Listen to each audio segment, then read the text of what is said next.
All right, everybody, happy Thursday. Today is April 21st. I almost forgot. We just talked about the day, and I already forgot it. April 21st. It's about 10 o'clock. We're getting a little bit of a late start today. Joe, how you doing today? Doing all right? I'm doing all right. Coffee is helping. Good. Good. I feel you. I feel your pain. So today's going to be a little bit of an unusual training because for the first time ever, we didn't really have anything to talk about. That's right. All the top topics today were like, okay, this NBA team won. This soccer deal might go down. This NFL player might get traded. And like part of why we're doing this is to talk about current events and pop culture from our faith perspective, right? Right. And there's not much to add about the Celtics won last night. Yeah. So we pulled an audible. Okay. For the first time, we're not talking about anything that's currently trending on Google or Twitter because they were no help this morning. That's right. So I texted you this morning, and on your way in here, I think you were listening to podcasts or whatever, and you came up with 4 things for us to talk about. That's right. I was Instagramming and driving. Don't recommend that, kids. But we had a time crunch here. Desperate times, desperate measures. That's right. So I just kind of scrolled through some popular streams, news outlets, and picked some things that are maybe more lighthearted. But still, I think interesting to talk about. Yeah. Can I pause here? Yeah. We're both wearing blue today. I know. It's not a great day. This is not a great day. It's amazing. So this is another first on trending. We're just shattering records left and right. Who knows what could be next, right? Who knows? Future's wide open. The multiverse is opening before our eyes. So. Nice. There we go. Okay, so I've got your 4 topics. So these are all they're all like kind of headline things. People may have heard about some of these, but they're not actually trending this morning. Right. So we're kind of breaking our own rules. Okay. Rules are meant to be broken. That's right. Like looking at Instagram while you're driving. That's right. Dalai Lama said that when you're older, you learn how to break the rules correctly. Ah. Isn't that that's a cool statement. It is. And I threw that on a small group last night, which had some older folks in. They're like, it's absolutely true. Nice. I like it.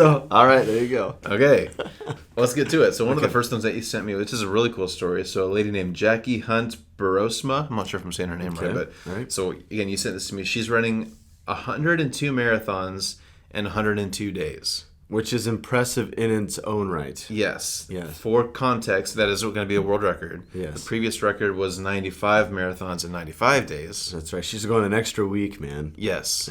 Okay. But the crazy thing is that she actually only has one leg. So she's a cancer survivor. She lost one to cancer in 2011 or 2001. I think it's her left leg.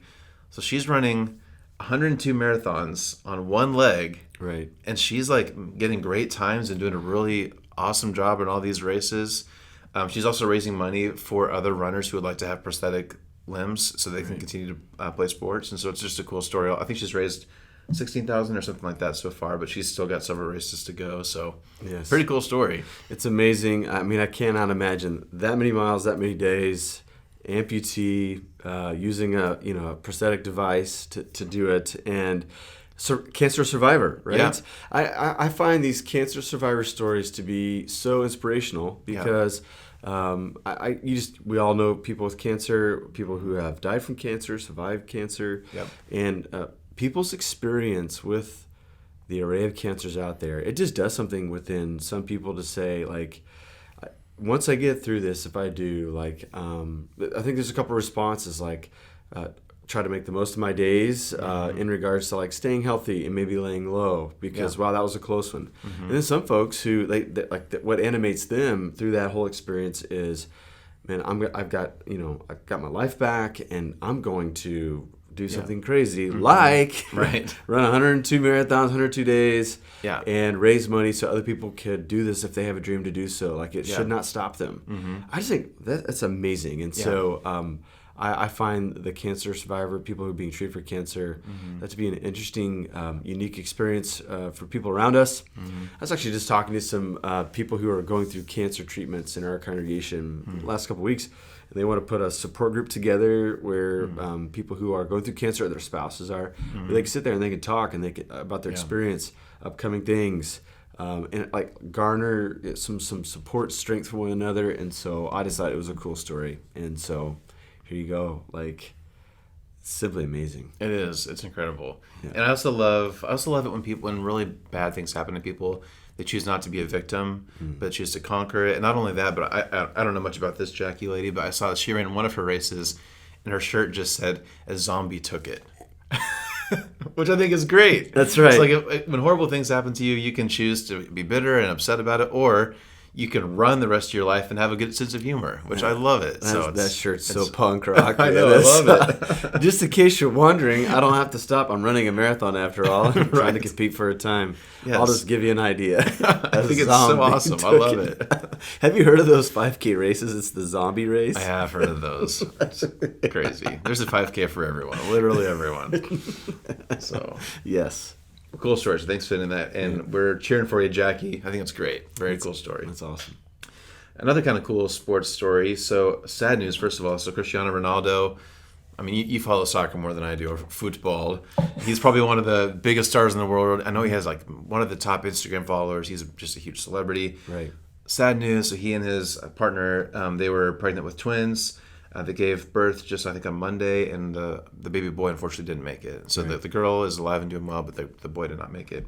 Right. So obviously really sad news for him. Mm-hmm. His team, Manchester United, played Liverpool on Tuesday. And it's a heated rivalry, right? It is. So you don't necessarily expect this, but the Liverpool fans gave a standing ovation for several minutes. A lot of people were wearing his jersey, flashing his number 7, I think. Nine? Or is it 7? 7 or 9? I don't know. I don't follow soccer. Maybe 7. 7 or 9. Let's go with 7. Whichever one it is. But it's just a cool moment in sports when people kind of put their allegiances aside to show support for someone who's hurting. He wasn't at the game because he was with his family mourning this loss. Sure. So he was watching on TV like a lot of the world and just saw this really cool thing. Yeah. He did a Twitter and Instagram post, thanking them for their support. And so, again, just sports sometimes do have some pretty powerful moments, and that's a pretty cool showing of support. Yeah, the soccer community has an interesting relationship with Ronaldo. I mean, he hit the jackpot. Like, he is a genetic specimen. Yeah, right. I mean, he's an attractive guy, and he wins a lot. Yeah. His attitude on the pitch, on the field, people kind of frown upon. He does this weird thing before he takes a penalty. Like, he kind of hikes his shorts up, to kind of show his bulging thigh muscles, right? Of course. And, yes. Don't we all? That's right. Before your sermon, you just, got to show off the quads a little bit. Can you imagine it, dude? And, like, he has got this iconic celebration. And so he is kind of a polarizing figure. Love him or hate him in the soccer community. But, like, so a tragedy like this, humanizes someone who seems untouchable, right? Like, this type of thing doesn't escape everyone. Like, it really can land on just about anyone's doorstep. Yeah. He put this heartfelt post out announcing that their son had died. And it's probably something to take your breath away. Obviously, the grief is something that you don't get over in a short season, so always be with him. So I'm interested to see this story continue to rage on.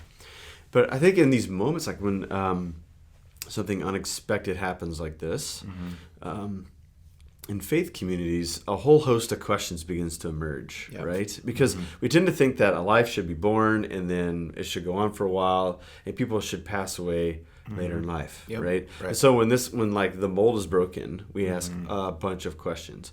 I guess what I find is that the people in grief don't ask questions exactly like that. Like, why is there a God up there? Why would this God allow this stuff to happen? They ask some different questions. Questions like, who's going to be here with me? Is it okay to prolong grief? They would say, like, I was in the middle of the cereal aisle and I just started crying and I was embarrassed. Is there something wrong with me? Like, those are the questions that people in grief actually ask.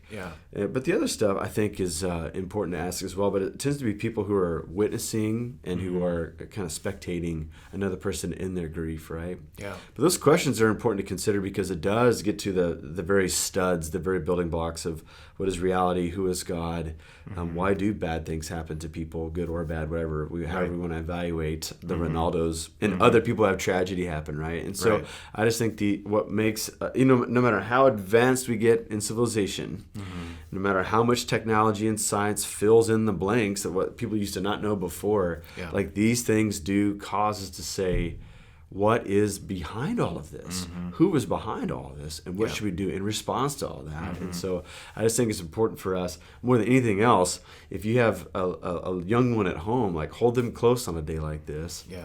And if you know someone in grief, know that their governing questions are, who's standing with me in the midst of all this?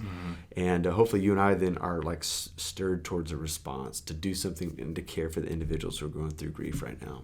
So anyways. grief is like such a hard topic, right, for everyone involved. Yeah. And we could spend a whole episode talking about just about grief, so I don't want to get too deep here. Yeah, maybe we should do that like another time when the trending stuff is bad. This will come back, I'm sure. But I wonder, just since we're here, I wonder if you could, a quick nugget of advice for people on both ends.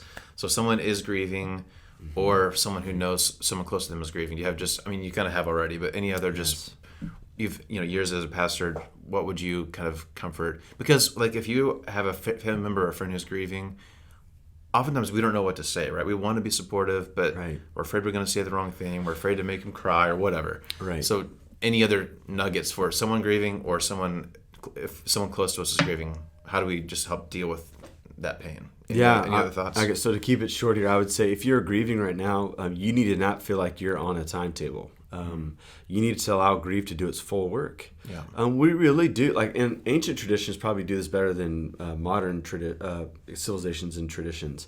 But grief takes time, and we do turn into a different person as we go through grief. And so I would coach you to pray things like, don't pray, God, get me through this, but God, get through to me in this, right? Because grief can be used for like our transformation, for our good. You can take your time. You don't have to make excuses. You don't have to try to hurry through grief for other people's sake.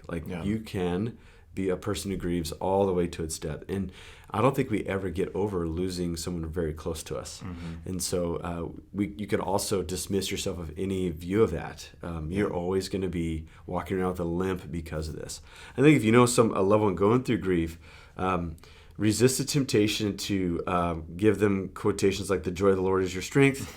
The very surfacey, shallow things that we tend to say to people in grief because of our nerves. One of the things that they told us in pastoral counseling is when you go visit, like particularly somebody in a hospital, you need to check yourself at the door. Don't try to find an affinity with this person. Don't say, when I was grieving the loss of my grandma, like this is what helped me. Like, it's try to make it all about them. Try to put them in the middle, and perhaps the ministry of presence is better than the ministry of words. Simply be there with them, bring a casserole, hold their hand, ask if there's something that you can do, and say that you're going to be there tomorrow. And that might be the thing that they need the most. That would be grace to them in that moment. Yeah, that's good. That's really wise. I like that. All right. So there's no possible way to have a graceful transition to the next story. Not even with all of your degrees in communication? Oh, gosh. No, there's nothing. Okay, all right. I'll make a swift transition. That's right. Rip the Band-Aid off.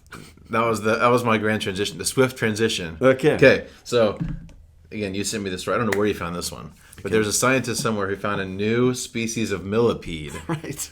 I don't know who's tracking the millipede beat. That's right. This is big news for the science community. That's right. So there's this new millipede, and the scientist who discovered this millipede is a big Taylor Swift fan. Okay. So he named this new bug after Taylor Swift. So the official name is Nonaria swiftae, which I guess roughly translates to Swift Twisted Claw Millipede. See, I didn't know all the details. When I just saw the headline to sit on, I was like, we could do something with this one. Yeah. But I didn't know if this was out of spite for Taylor Swift or out of admiration for Taylor Swift. He's a big fan, and his quote says that her music got me through several tough times. Hey. So he's honoring her with this new species of bug. So, man, like as a celebrity, you just need to know that you never know quite when your name is going to be invoked. Right. I saw a list of other times similar things have happened like this, where like there's a species of tree named after Leonardo DiCaprio. Okay. And there's a couple other similar celebrity named discoveries out there. So, well, Taylor Swift, if you're watching, you need to be flattered by this. Yes. Don't let this go to your head by any means, but be flattered by this gesture. What if she put a millipede like on her new album cover? She might. Or like Love Bug. What if that was like her new album? Or I don't know. You heard it here first. Love Bug. Taylor Swift. We want royalties. Nice. Okay. So that brings up an important topic. Okay. Like, if you knew that something was named after you. Yeah. So two things here. What thing would you be so thrilled to know that it was named after you? And then what would you be, like, maybe really embarrassed or disappointed that something is named after you? Have you, like, off the top of your head, anything come to mind? So, I mean, I think I'm known for being a Marvel fan and being a fan of Mountain Dew. Mm-hmm. So I would be absolutely honored if there was a Marvel character in my name or a Mountain Dew flavor inspired by my life. Okay. I have no idea what it would be, Nice. but that would be pretty cool. That would be cool.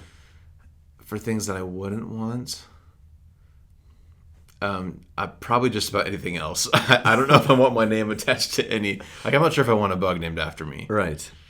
I don't know. What about you? So I think if a sandwich was named after me, that'd be amazing. Like, give me a skillet 86 the cheese. You know, like Nice. that would, like if I was in the room and that happened, I'd be like, I think You've made it. I think mom and dad are proud. Yes. So I think the skillet sandwich would be good. I like that. Maybe a negative thing would be like a law. Like if a law was named after me, because like you famously did it. You know, something. You got skillet. And we're like, man. Here's a sandwich. You got skillet. So something like that would probably be not so great. Yes, right. But anyways, those are the two things that come off the top. Nice. Of my I head. like it. All right. All right, last one. I want to get some of these details right. So today Right. is Queen Elizabeth's 96th birthday. Man, she's been in AARP for a long, long time. Yes, she has. If they have that sort of thing across the pond. I don't know what that is over there, but so just some quick facts. So she became queen when she was 25 years old. Yeah. So she's been in that position for 70 years. Here's an interesting fact I did not know about the royal family. So her actual birthday is today, but at least for most of the members of the royal family, they actually have a backup birthday. So her official birthday, so not her like actual birthday, but her official birthday is in June. And they started doing that just in case there's bad weather on their actual birthday, because there's all these processionals and parades. So if it's a rainy thunderstorm day in London, they've got a backup for when they can celebrate her birthday if there's bad weather. So you've speaking of being named after, you've made it when you have two birthdays. That's right. Because they can't cancel a parade in your honor. That's of right. course. That's right. So we know someone from another part of the world. I won't mention their names because Okay. I don't know if he would be embarrassed by this or not. But he lived in the southern hemisphere of the globe, and then Okay. moved to the northern hemisphere. Okay. Okay. His birthday in the southern hemisphere was during the summer. Yes. But when he moved to the northern hemisphere, it was in the winter. So Yes. he did the 6 months on the other side of the calendar so that he could retain a summer birthday. Nice. I thought that was a pretty cool move. Hey man, I guess, or you have people who, if their birthday's close to Christmas, they celebrate their half birthday or whatever. That's right, yeah. But to do that because you don't want to rain on your parade, literally. That's next level celebrity. Is that where the idiom came from? I don't know. I just thought of that. I don't know. I'm not sure if it is or not. But Man, interesting. so, Well, happy birthday to the Queen. 96 years old. That's a long time. 70 years. Like, Yeah. They're calling it like her Jubilee year of reigning, right? Yes. Invoking the Old Testament celebration of like the year of Jubilee. Yes. Where, like, in theory, like, all debts are forgiven, all land returns to its rightful owners, people are free from prison. You think that's going to happen in England? No, I don't think so. Yeah. But I don't know. It'd be interesting if it did, I suppose. It'd be an interesting experiment. Yes. So we're running along today, but I want to just get your quick take on this. Okay. So the royal family, every once in a while this comes up. Like, is this really a good thing? Is it a healthy thing? People love that, the weddings and the births and the funerals are always a huge worldwide news deal. But obviously, so like our parents' generation, so Princess Diana obviously had the tragic death. And our generation, Prince Harry and Meghan Markle, that whole thing is kind of blown up, and they don't have very many nice things to say about the royal family. So I wonder if next generation or sometime not too far away, if we'll see some shifts in the royal family. Because I think 2 generations in a row now, we've had some pretty tragic things happen where we've realized maybe it's not good for this family to have nothing but spotlight on their lives. Like, they don't really have any actual official job to do. They're just this figurehead, and they often get in all kinds of horrible paparazzi things. And what do you think? Do you think the royal family will adjust for this kind of new generation? What do you think? I think it'll adjust. I mean, I think there's always room for transition, changes. I think it'll remain, though, because it's an interesting tether to their past, which I think is very vital for civilization. Any civilization have like this a ligament to their past. Like if you sever that, like things can go awry as well. And I just think at some level, human communities, particularly large ones like the UK. You need to admire somebody bigger than yourself, an idea bigger than yourself, but you also need to poke fun at something bigger than yourself. Like voyeurism, in a strange way, like philosophically speaking, voyeurism does kind of help tamp down some other behaviors that people could do. And so sure, they may have been like followed scrupulously in the past, but now in maybe an interesting twist of events, like the royal family is becoming the court jester that we kind of laugh at, point our fingers at, and say, well, my life is pretty bad at some level, but like at least I'm not dealing with something like that. Right. Right. But I don't know. So I think if you take that away, that creates a vacuum. Something needs to be like to replace for those mechanisms of how people get along. Yeah. So I don't know. It'd be interesting. I wonder if there's some hybrid where they actually have some political power where it's an office that actually makes sense to continue to exist, but they're not held in such, like Harry, one of his little things is they were just in lockdown. They couldn't do anything. Like they just had to protect themselves. They were kind of isolated from the rest of the world, which is obviously not a good thing for anyone to do. Yeah. So what if there's a hybrid where they can actually have some political office that's meaningful, but still has their tradition, but it's not where they're these celebrities who can't go anywhere. That's right. There's still some accountability. Like you have a job to do, there's responsibilities, right? Yeah, accountability. right. So maybe. I don't know. I don't know much about the royal family, so I might have all those details wrong. So let us know if we did. Yeah, we probably did. Probably. All right, well, this is a first in many regards, but thanks for hanging with us. Yes. I think we still have some great conversation today. Yeah. So, okay, there might actually be more going on at Ridge Point right now than there is in the rest of the world. That's apparently. right. That's right. Holy Week last week, we had a lot going on around here. Yes. This week's groundbreaking. Yes. Student Sunday, Yes. Big Church Sunday. There's a Yes. lot of exciting building things happening right now, so lots going on. We'd love to have you on Sunday for groundbreaking. Yes. So please come 10:30 in the backyard, back lawn Yes. for the big day. Yes. It's exciting time for our church. So. Yeah, and not to like let the cat out of the cage or anything like that, but there are like certain people breaking the ground, but then like we're all going to get involved in a certain way. So Yeah. you feel like it's Student Sunday, like it's kind of different than normal Sundays. You need to be here for Student Sunday and for groundbreaking. It's going to be fun. We all get to participate, and it's going to be a cool ceremony. So. And if you typically watch online, we love people who watch online, but there are a couple things happening this week that you really have to be in the room for. Yes, Again, no flesh. spoilers. Yeah, that's right. But you'll want to be here on Sunday. Absolutely. So, okay, well, we hope to see you Sunday and again next week. In the meantime, have a great weekend. Thanks for watching. See you guys.